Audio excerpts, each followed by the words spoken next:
교사의 휴직제도 알고 계셨나요? 교사도 사람입니다.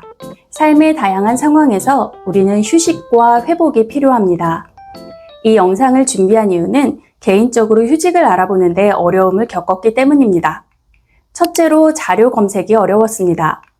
교육청에 들어가 자료를 찾아 휴직을 준비했지만 자세히 다시 알고 보니 휴직에 대한 상세한 선정 기준이 따로 있어 결국에는 휴직을 하지 못했습니다. 또한 주변 동료 교사들도 대부분 휴직에 대해 자세한 정보를 잘 알지 못했습니다. 실제 저희 교무실에서 저를 제외한 다른 두 분도 계획한 휴직이 아닌 다른 종류의 휴직을 하였습니다. 우리가 잘 알지 못하는 휴직, 지금부터 삶의 균형을 위한 권리인 교사의 휴직 제도에 대해 알아보도록 하겠습니다. 휴직이란 공무원이 재직 중 직무에 종사할 수 없는 사유가 발생한 경우에 해당 사안에 따라 면직시키지 아니하고 일정 기간 동안 신분을 유지하면서 질병치료, 법률상 의무이행, 능력 개발을 위한 연수 기회를 부여하는 등 공무원의 신분을 보장하기 위한 제도입니다. 휴직의 효력은 다음과 같습니다. 국가공무원법 제73조에 따라 공무원은 신분은 보유하나 직무에는 종사하지 못합니다. 휴직 중이라도 공무원의 신분은 보유하므로 신분상의 의무를 위반하였을 때는 징계 처분의 대상이 됩니다. 이때 신분상의 의무는 외국 정부의 영해 수여, 겸직 금지, 집단 행위의 금지, 정치 운동의 금지, 비밀 엄수 등을 말합니다. 휴직 중 정년이 도래한 자는 정년퇴직이 가능하며 명예퇴직 요건에 해당되면 명예퇴직 신청도 가능합니다. 또한 교육공무원법 제52조 제3항의 사유에 해당될 때에는 직권면직 처분도 가능합니다. 이 경우 별도의 복직 절차 없이 바로 퇴직 또는 면직 처분할 수 있습니다. 휴직이 있다면 다시 돌아오는 복직이 있겠죠. 휴직과 복직은 세트입니다. 항상 함께합니다. 휴직 기간 중 그 사유가 없어지면 30일 이내에 임용권자 또는 임용재청권자에게 신고를 하면 지체 없이 복직 조치가 됩니다. 휴직 기간이 끝난 공무원이 30일 이내에 복귀 신고를 하면 당연 복직이 됩니다. 이때 휴직 기간 만료로 복직 신고 후 복직 발령일까지 소요되는 기간은 휴직 기간으로 봅니다. 휴직 사유 소멸자의 복직 절차는 다음과 같습니다. 발령 기준일은 복직원을 받은 날로부터 지체 없이 발령 조치를 합니다. 휴직 기간이 만료되지 않았더라도 휴직 사유가 소멸되었을 경우 직무에 복귀할 수 있으며 이 경우 임용권자는 휴직 사유의 소멸을 입증할 만한 증빙 서류 제출을 요구할 수 있습니다. 휴직 기간이 끝나거나 휴직 사유가 소멸된 후에도 직무에 복귀하지 아니하거나 직무를 감당할 수 없을 경우 휴직기간 만료일 또는 휴직 사유의 소멸일을 임용일자로 하여 직권 면직시킬 수 있습니다. 휴직의 유형은 두 가지가 있습니다. 직권휴직과 청원휴직이 있습니다. 교육공무원법 제44조 제1항에는 이를 다음과 같이 정의하고 있습니다.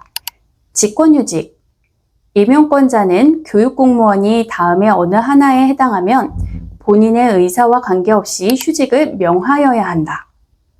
청원휴직, 임용권자는 교육공무원이 다음에 어느 하나에 해당하는 사유로 휴직을 원하면 휴직을 명할 수 있다. 단 육아휴직은 본인이 원하면 휴직을 명하여야 합니다. 직권휴직의 사유에는 5가지가 있습니다.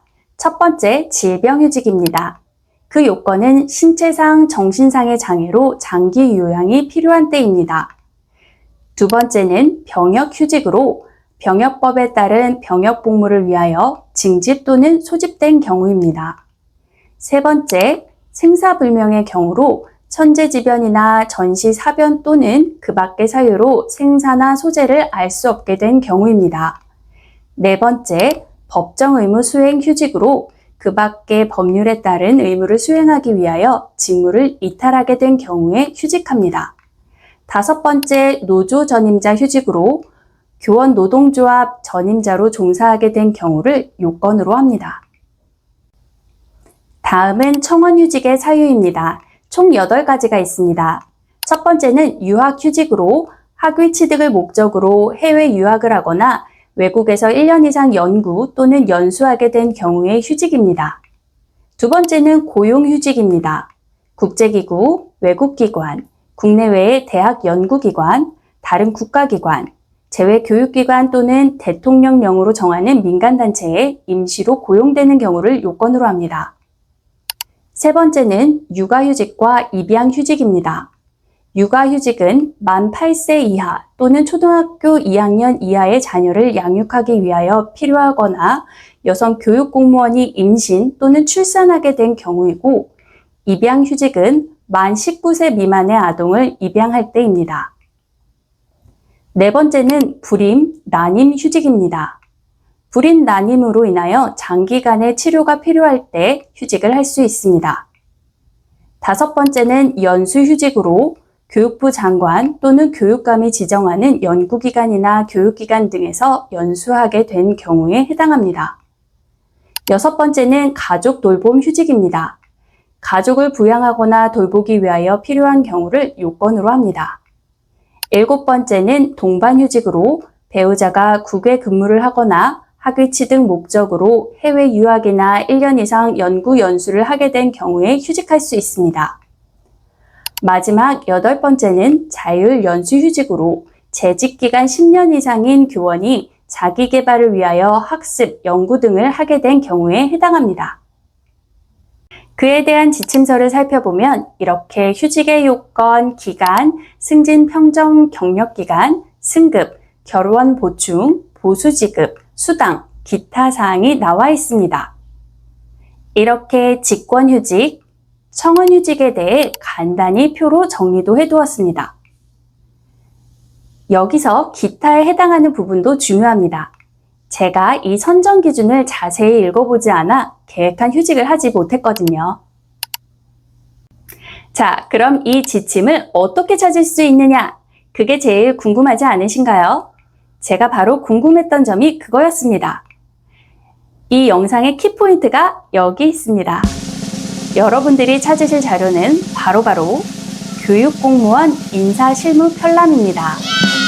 관련 자료를 찾으면서 학교 관리자와 지역교육청에 문의했더니 휴직에 대한 업무에는 인사실무 편람을 이용한다고 합니다.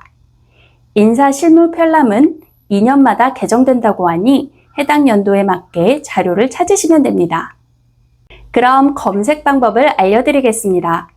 경기도교육청 사이트에서 2025 인사실무 편람이라고 검색만 하시면 됩니다. 그러면 이렇게 초등 유아, 사립학교, 중등 교원에 맞게 인사실무 편람을 자료실에서 다운로드 받으시면 됩니다. 너무 쉽죠? 알면 쉬운 방법, 교사의 휴직제도 안내였습니다. 휴직은 교사의 권리이자 선택입니다. 휴직은 단순한 휴식이 아니라 회복과 성장을 위한 소중한 시간입니다. 교사로서 더 나은 교육을 위해 자신을 돌보는 것도 꼭 필요하다는 걸 기억해 주세요.